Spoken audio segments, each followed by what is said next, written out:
श्री अनंत बलवंत श्री हनुमंत लाल जी महाराज के श्री चरणों में दंडवत प्रणाम करते हुए भूत भावन भोलेनाथ का आशीर्वाद प्रदान करते हुए प्राप्त करते हुए अम्बा पराम्बा जगदम्बा महारानी के चरणों की रज को अपने मस्तक पर धारण करते हुए समस्त वेद विशारद बुजुर्गों को साष्टांग नमन करते हुए समस्त बांके बिहारी के भक्तों को सभी को राधे राधे। आइए चलते हैं सप्तम दिवस की कथा की ओर। 2 मिनट हरे नाम संकीर्तन, उसके बाद फिर ठाकुर जहां ले चलेंगे वहीं मैं चलूंगा। सजा है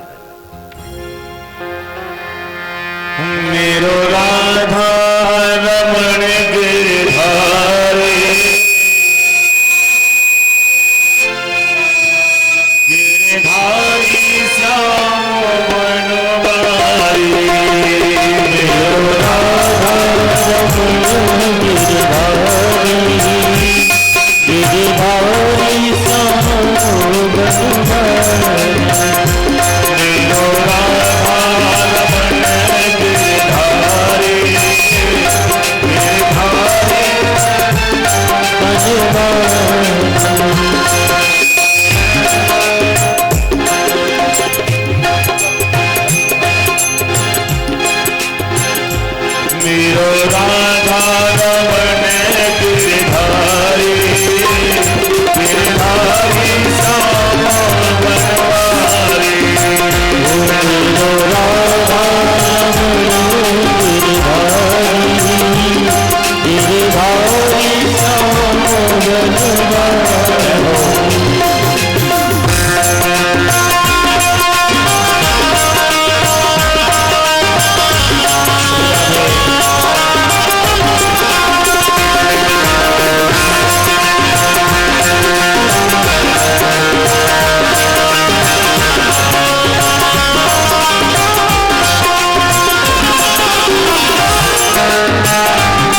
राम भजन को आलसी भोजन को तैयार, वो तुलसी ऐसे नरण को बार बार धिक्कार। रोटी खिलाने, एक रोटी और ले आओ, एक और ले आओ, और भजन खिलाना।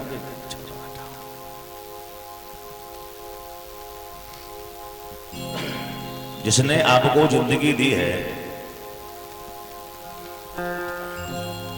उसी के लिए यदि समय नहीं निकालोगे फिर किसके लिए निकालोगे? कहते ना कि प्रभु का नाम अमृत है मगर पीना नहीं आता। प्रभु ने जिंदगी दी है मगर जीना नहीं आता। हम ठाकुर के नाम से दूर होते हैं तो ठीक है, ठाकुर जी फिर हमसे दूर हो जाते हैं, बाद में रोते फिरते हैं कि महाराज क्या करें, हे भगवान आप हमारी सुनते ही नहीं हो। इसलिए जितना भजन कर लोगे उतना ही आनंद आपको आने वाला है। आज सप्तम दिवस की कथा बंधुओं,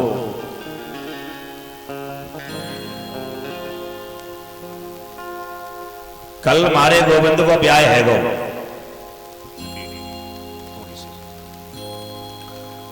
कल हमारे गोविंद ने रुक्मणी जी के साथ विवाह संपन्न किया। सभी लोगों ने बड़े धूमधाम से होली मनाई थी, बड़े उत्सव से सभी लोगों ने मनाई थी। लेकिन जो लोग चले गए हैं, ठाकुर जी उनकी जिंदगी में पुनः एक होली लेकर के आए, तो भगवान करे वो फिर से होली मनाए। जो लोग चले गए थे, जो तो थे वो तो मनाएंगे ही मनाएंगे, उसमें कोई शक वाली बात नहीं है। मेरे गोविंद का कल रुक्मणी मैया से विवाह है गो, और जब विवाह हुआ रुक्मणी जी को लेकर के मेरे गोविंद द्वारका पहुंचे। द्वारका में पहुंच करके आज मेरे गोविंद को बहुत समय हो गया विवाह हुए। आपका प्रथम विवाह रुक्मणी के साथ होता है। कई वर्ष बीत जाने के बाद मेरे गोविंद अपने राजपाट को संभाल रहे थे। उसी समय जब गोविंद की एक सभा बैठती थी मंत्रियों की, या आसपास के राजा जब मिलने के लिए आते थे, तो उसमें एक राजा का नाम और आता है जिनका नाम है सत्यराजित। राजा सत्यराजित जी उसी सभा में बैठते थे। तो मेरे गोविंद ने एक बार उनसे कहा, बोले भगवान आपके पास जो समंतक नाम की मणि है, इस मणि की यदि 8 घंटे पूजा की जाए ना अच्छी तरीके से, तो 2 क्विंटल सोना प्रदान करती है 8 घंटे में। पर महाराज आपका राज छोटा है, इसलिए आपको तो इसकी आवश्यकता है ही नहीं। हमारा राज्य बहुत बड़ा है, इसलिए ये मणि हमें दे दी जाए। सत्यराजित महाराज ने सोचा कि कन्हैया एक बहुत बड़े देश के राजा हैं, और अगर इनकी नजर में हमारी अगर कोई वैल्यूएशन है तो केवल मणि को लेकर है। और सभी लोगों की इच्छा होती है कि हम वीआईपी लोगों के पास जाकर के बैठेंगे तो हमारी भी जान परिचय हो जाएगी। अधिकांश लोग मंत्री मिनिस्टर के पास जाना पसंद करते हैं, बैठना पसंद करते हैं, ताकि कि मेरी भी कुछ पूछ बन जाए।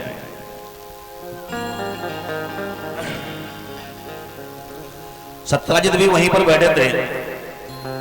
सत्यजित महाराज ने कहा, बोले भगवान ऐसे कोई बड़ी बात नहीं है, मणि तो आपके लिए बहुत छोटी सी चीज है, आपको मणि की क्या आवश्यकता, और आप कहते हम दे भी देंगे, कोई बड़ी बात नहीं, लेकिन क्या है कि मेरे भाई की शामिल खाते की वस्तु है,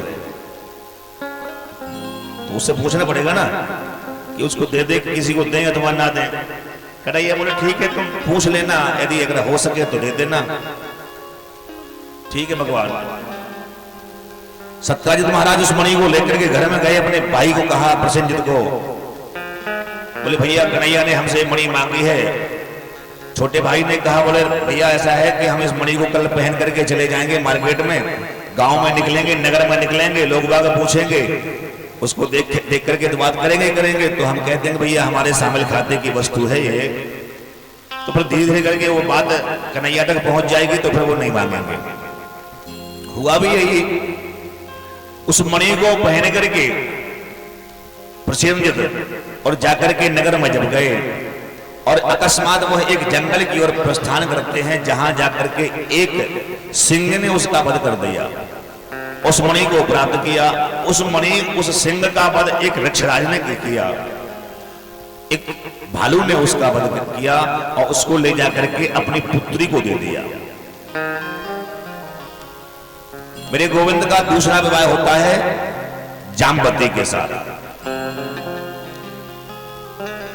जो ऋक्षराज हैं उनके पास एक बेटी है, उस बेटी का नाम है जामवती। जामवती को जब वह मणि दे दी, अब बच्चों को अगर हम मोती दे दें या हीरा दे दें, उससे क्या पता कि ये हीरा मोती है या कांच की गोली है, वो तो उससे खिलौना समझेगा अपना। वो एक खेल रही थी उस मणि को। यहां पर जब राजा सत्यजित को इस बात की जानकारी लगी कि मेरे भाई का वध हो गया है, तो उसने सारे नगर में ढिढोरा पिटवा दिया कि कन्हैया ने मेरे भाई का वध कर दिया है और उस मणि को प्राप्त कर लिया है। अब महाराज, केवला से भी अधिक काली चीज कोई होती है तो वो होता है व्यर्थ का कलंक। जो गुनाह हमने किया ही नहीं है उस पर हमें इल्जाम लगाया जाए, इससे बड़ा और कोई कलंक नहीं हो सकता।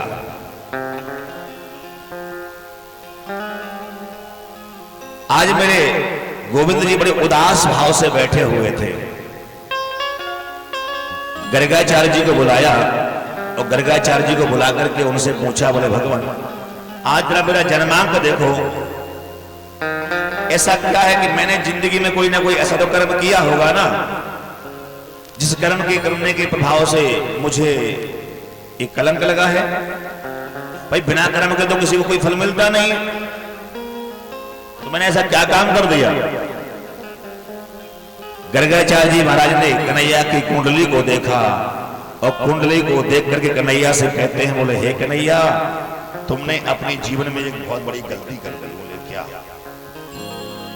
बोले आपने ये गलती ये कर दी है कि आपने भादों के महीने में चौथ का चंद्रमा देख लिया है। और जो व्यक्ति भादों के महीने में चौथ का चंद्रमा देखता है उसे जिंदगी में एक बार कलंक जरूर लगता है। रामचरितमानस में बाबा जी ने लिखा है, सो परिणारे लीलारे गुसाई तजौ चौथ के चंद की लाई। सो परिणारे लीलारे गुसाई तजौ चौथ के चंद की लाई।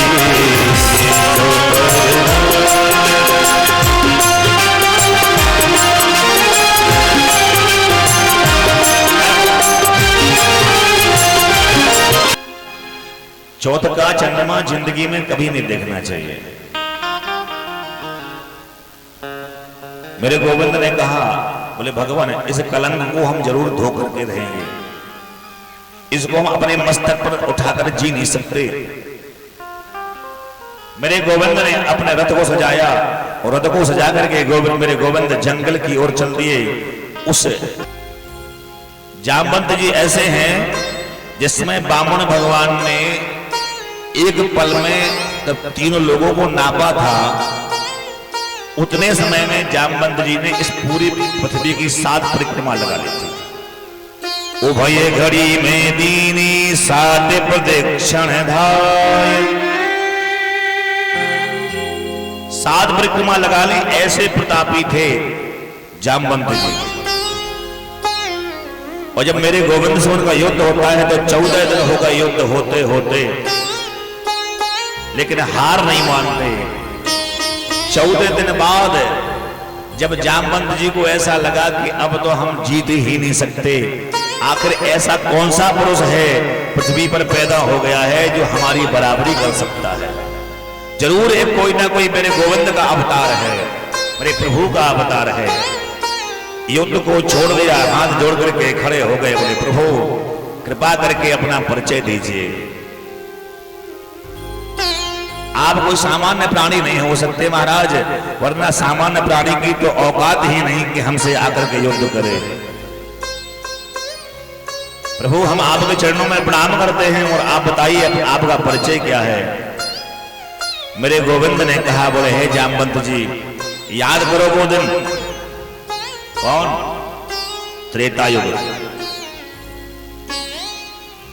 जब त्रेता युग में राम रावण का युद्ध हो रहा था ना, जब राघवेंद्र सरकार ने जब रावण का वध कर दिया, और रावण का वध करने के बाद में जब जामवंत जी आपके पास राघवेंद्र सरकार आए और राघवेंद्र ने आपसे आकर के कहा कि क्यों जामवंत जी बताओ युद्ध में आनंद आया कि नहीं आया? तो आपको याद है आपने क्या कहा था? क्या कहा था? बोले महाराज आपने ये कहा था कि महाराज ये युद्ध थोड़ी है, तो बच्चों का खेल है। जामवंत जी ने भगवान राघवेंद्र सरकार से ये बात कही थी। बोले महाराज ये युद्ध नहीं है, ये तो बच्चों का खेल है। राघवेंद्र सरकार बोले जामवंत जी आपकी बुद्धि सटिया गई क्या?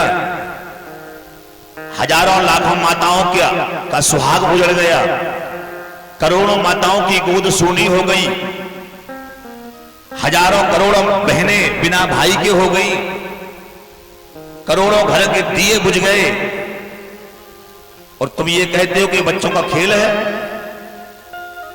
उन माताओं से पूछो जिनकी मां का सिंदूर चला गया है, उन मां से पूछो जिनकी गोद का लाल चला गया है, और तुमने इनको एक छोटा सा बच्चों का खेल बना दिया कि बच्चों का खेल है। जामवंत जी बोले हाँ महाराज ये सही बात है, ये बच्चों का ही खेल है, इसमें ताकत वाली कोई बात है ही ना है।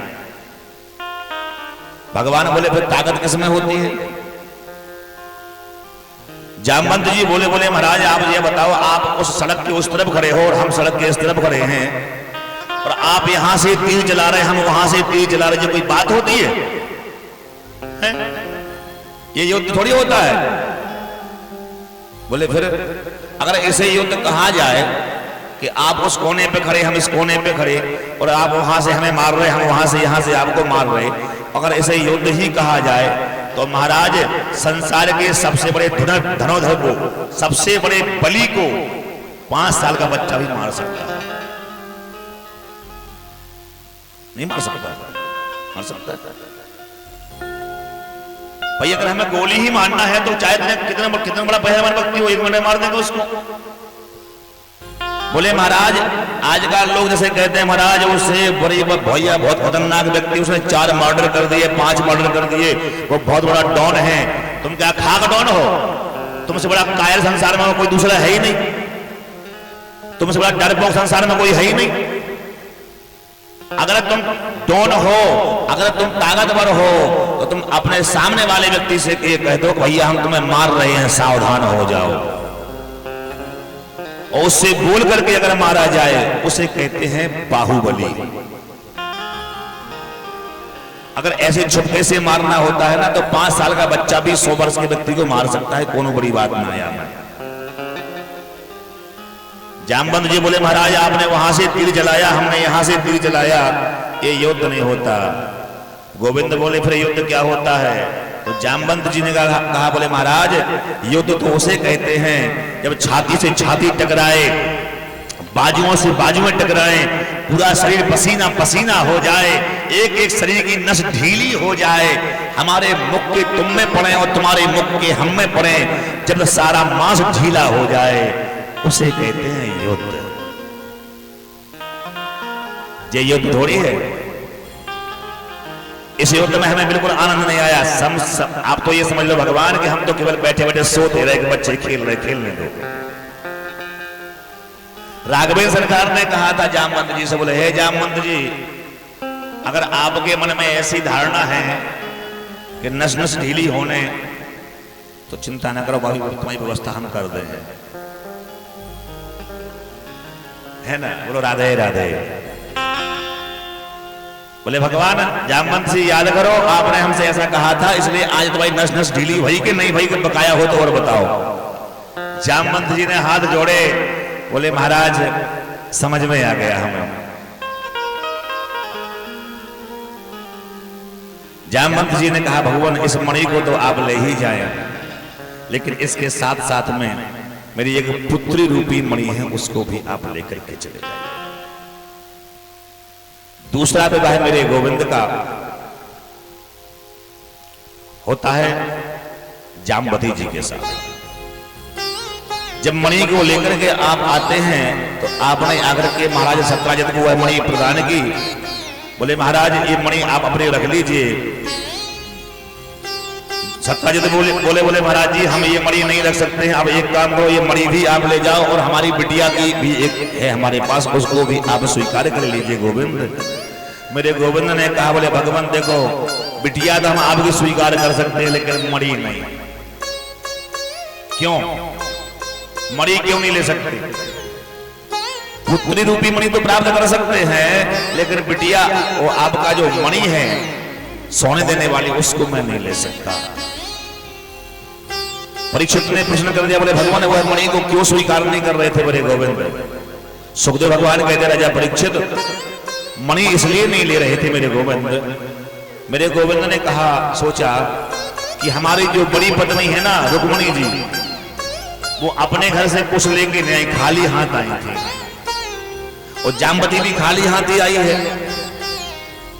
और अगर जे एक तो बड़े बाप की बिटिया और साथ में मणि साथ में लेके जाए तो इसके भाव क्या होंगे? एक घर में अगर 2 बहुएं या 3 बहुएं हैं, वह में से बड़ी बहू अगर का मायका पक्ष थोड़ा कमजोर है और छोटी वाली को ज्यादा ऊंचो है, वो वाके घर से ज्यादा अगर दहेज आ जाएगा तो एक तो बड़े बाप की बिटिया हो, फिर दहेज साथ में लेके आई, तो फिर समझ लो उसके रुतबा क्या हो सकते हैं। इसलिए मेरे गोविंद ने कहा कि मैं आपके घर से दहेज नहीं ले सकता। जिस प्रकार से मेरी बड़ी पत्नी आई है, उसके बाद वाली पत्नी आई है, ठीक उसी प्रकार से मैं आपकी बिटिया को ले सकता हूं, धन को नहीं ले सकता। इसका दूसरा एक भाव यह भी बनता है बंधुओं कि मेरे गोविंद ने यह भी कहा है कि बेटी वालों से दहेज नहीं लेना चाहिए।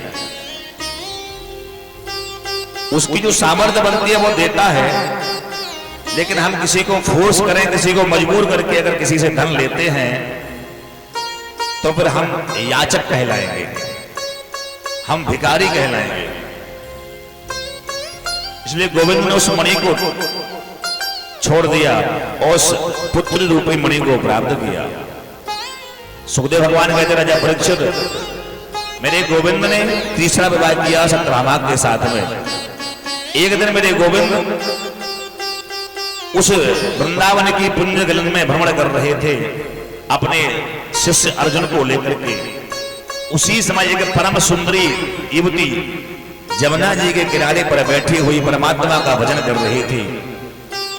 अर्जुन जल ग्रहण करने के लिए जब वहां पर पहुंचते हैं, वहां देखा एक परम सुंदरी युवती बैठी हुई है।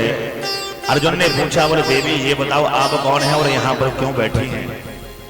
उस देवी ने बताया, बोले भगवान मैं गोविंद को अपने पति के रूप में चाहती हूँ, उन्हीं को प्रसन्न करने के लिए मैं भगवान का भजन कर रही हूँ। अर्जुन ने कहा, देवी इससे अच्छा और मौका आपको नहीं मिल सकता। अभी गोविंद मेरे साथ हैं और यमुना जी के किनारे पर खड़े हुए हैं, तुम चली जाओ, जाकर के उनसे बोल दो।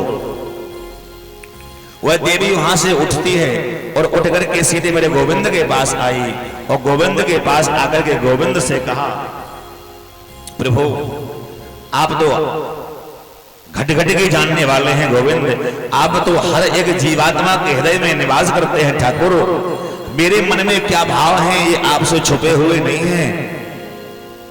हमें लाज आती है आपसे बोलने में, हम आपसे बोल तो नहीं सकते, लेकिन यदि आप हमारे मन के भाव समझ रहे हो ठाकुर तो बस मुझे मेरी बात को स्वीकार कर लीजिए। गोविंद ने कहा, देवी जब तक जीवात्मा हमसे कोई बात नहीं करता या कहता नहीं है तब तक हम उसे स्वीकार नहीं कर सकते। आपको हमसे बोलना ही पड़ेगा, बिना बोले मैं आपकी बात को स्वीकार नहीं कर सकता। देवी ने अपनी निगाहें नीचे कर ली और गोविंद के सामने हाथ जोड़ लिए और हाथ जोड़कर गोविंद से कहती हैं, हे ठाकुर मैं आपको अपने पति के रूप में प्राप्त करना चाहती हूँ, गोविंद आप कृपा करके मुझे अपने चरणों की दासी स्वीकार कीजिएगा। मेरे गोविंद ने कहा, देवी ये तो ठीक है पर तुम्हारा नाम क्या है?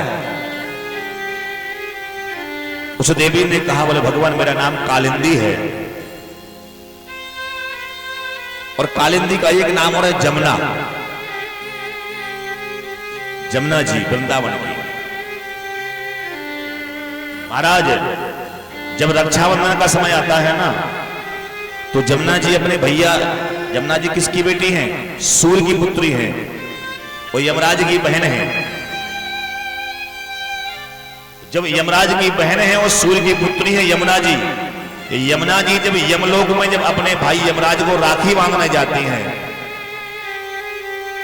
जब अपने भाई को राखी बांधती हैं तो राखी बांधने के बदले में यमराज पूछते हैं कि हे यमुने तू बता तुझे इस बार क्या चाहिए राखी के बदले में? तो यमुना जी सिर्फ एक बात बोलते हैं, भैया अगर देना चाहते हो तो बस इतना दे दो कि जो भी भक्त वृंदावन आकर के मेरे जल का पान करे, मेरे जल में गोता लगाए, हे ठाकुर हे भैया उस जीवात्मा को आपके इस लोक का दर्शन ना करना पड़े। रावण रे तिलेटो नहीं करो न जमुना होते न रे तू समझो नहीं ब्रज को तुम। जिन्होंने रमण रेती पर जाकर के लोट ना लगाई हो, जिन्होंने वृंदावन में जाकर के यमुना के जल का पान ना किया हो महाराज, वह उस ब्रज की महत्व को समझ ही नहीं सकते। चौथा विवाह मेरे गोविंद का कालिंदी से होता है, यानी यमुना जी से। आगे चल करके मित्र और अरविंद नाम के दो राजा थे। उसकी बिटिया थी जिसका नाम था मित्र वृंदा। मेरे गोविंद का पांचवा विवाह होता है मित्र वृंदा से। महाराज गोविंद की जो बड़ी पत्नी है ना रुक्मणी, इनके गर्भ से एक बालक का जन्म हुआ जिनका नाम था प्रद्युम्न। ये प्रद्युम्न जब अपनी मां के साथ अपने मां के कक्ष में विश्राम कर रहा था, उसी समय सम्बरासुर नाम का एक दैत्य आया। उस सम्बरासुर नाम का दैत्य ने आकर के उस बालक को उठा करके समुद्र में फेंक दिया, जिससे एक मछुआरे ने एक मछली ने ग्रहण कर लिया और मछली के बाद उसको एक भोजन बनाने वाली देवी ने अपने पास में रखा और उसका पालन पोषण किया और उसके साथ में अपना विवाह भी कर लिया। जब तक मेरे प्रद्युम्न जी पढ़ने के बाद अपना विवाह करने के बाद जब लौट करके जब द्वारकापुरी में आते हैं, तब तक मेरे गोविंद के 16,107 विवाह हो चुके थे। मित्र और अरविंद नाम के जो राजा है उनकी बिटिया का नाम है मित्रवृंदा। 5वां विवाह मेरी गोविंद का मित्रवृंदा से होता है। एक नग्नजित नाम के राजा हैं, उनकी बिटिया का नाम है नग्नजिती। नग्नजित नाम के राजा ने एक शर्त रखी थी कि जो भी व्यक्ति एक साथ में 7 बैलों की नाक से रस्सी डाल देगा उसके साथ में मैं अपनी बिटिया का विवाह करूंगा। मेरे गोविंद ने उन 7 बैलों को एक साथ नाक में रस्सी डाल दी और उस कन्या का विवाह करते हैं। अब 7वां विवाह होता है भद्रा के साथ में और आज 8वां विवाह होता है मेरे गोविंद का लक्ष्मणा के साथ। एक भौमासुर नाम का दैत्य है जिन्होंने 16,100 कन्याओं को बंधक बनाया था। मेरे गोविंद ने सोचा कि क्या किया जाए। सुखदेव भगवान कहते राजा परीक्षित, जिसकी कोई इंसान सहायता नहीं करता ना उसकी परमात्मा सहायता करता है।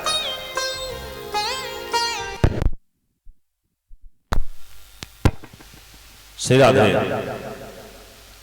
मेरे गोविंद ने सोचा कि ये 16,100 जो देवियां हैं जो भौमासुर नामक के उस कारागृह में बन रहे हैं, अब ये इनके पति तो इन्हें एक्सेप्ट स्वीकार करेंगे नहीं, इनके परिवार वाले तो इनको स्वीकार करेंगे नहीं। अब इन देवियों के पास केवल 2 रास्ते हैं।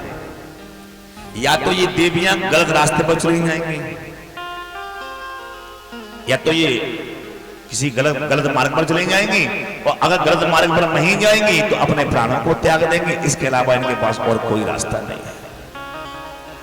मेरे गोविंद ने सोचा कि अगर ये देवियां गलत रास्ते पर चलेंगी तो संसार में कितना बड़ा इसका प्रदूषण फैल जाएगा, इसे कोई समझ नहीं सकता। मेरे गोविंद ने कहा जो कोई स्वीकार नहीं कर सकता उसे मैं स्वीकार कर सकता हूं।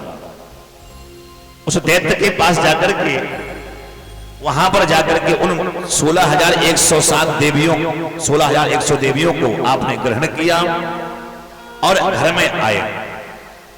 बंधु यहां पर एक ध्यान देने वाली बात है, जो 16,108 भगवान की देवियां हैं ये कौन है?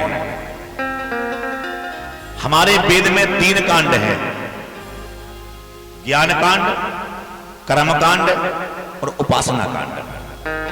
कोई स्त्रियां नहीं है, 16,108 कोई पत्नियां नहीं है। तो जो हमारे वेद में 1,00,000 मंत्र हैं तो 4,000 मंत्र हैं ज्ञान कांड में, 16,000 मंत्र हैं उपासना कांड में और 80,000 मंत्र हैं कर्म कांड में। तो जो उपासना कांड के 16,000 मंत्र हैं ये मेरे गोविंद की देवियां बनकर के आए। 16,100 हमारे वेद की 100 ऋचाएं हैं, तो ये 100 ऋचाएं मेरे गोविंद की 100 प्रकार की देवियां बनकर के ये ऋचाएं आ गई हैं। अब नंबर आता है 8 का, 16,108। 8 कौन है? सुखदेव भगवान कहते हैं, बोले हे राजन, गीता में भगवान ने कहा है भूमिरापो नलो वायो खम मनो बुद्धिरेव च अहंकार दियम में भिन्ना प्रगतिरष्टधा। जो 8 प्रकार की प्रगति है, भूमि, जल, अग्नि, वायु, आकाश, मन, बुद्धि और अहंकार, ये जो 8 प्रगतियां हैं ये 8 मेरे गोविंद की पटरानी बनकर के आए हुए हैं। कोई आम नारियां नहीं है महाराज। 16,108 देवियों के साथ मेरे गोविंद का विवाह संपन्न होता है। अब महाराज, अब आप एक बात ध्यान देना, मेरी मैया रुक्मणी के विवाह को 10 साल हो गए विवाह को। अब आप लोग समझना कि 16,108 पत्नियां हैं तो 16,108 पत्नियों में एक एक पत्नी से एक एक बेटी का जन्म हुआ। काय का जन्म हुआ? एक एक बेटी का जन्म। तो कितनी हो गई बेटियां? सीधी सी बात है, 16,108। और एक एक पत्नी से 10-10 बच्चों ने जन्म लिया। कितने हो गई संख्या? अरे इंग्लिश के पढ़े लिखे बच्चा 1,61,080।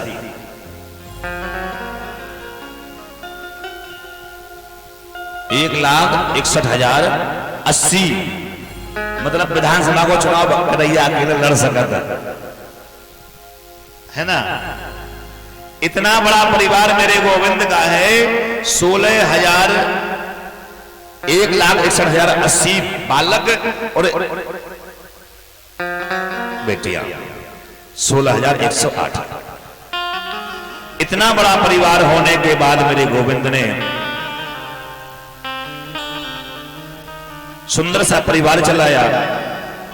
सत्यजित महाराज आज अपने घर में बैठे बैठे अपनी बिटिया का विवाह करने के पश्चात मेरे गोविंद को का ध्यान करते हैं और मेरे गोविंद से कहते हैं, हे ठाकुर मेरे श्यामा तेरी नौकरी सबसे बढ़िया है, सबसे खरी।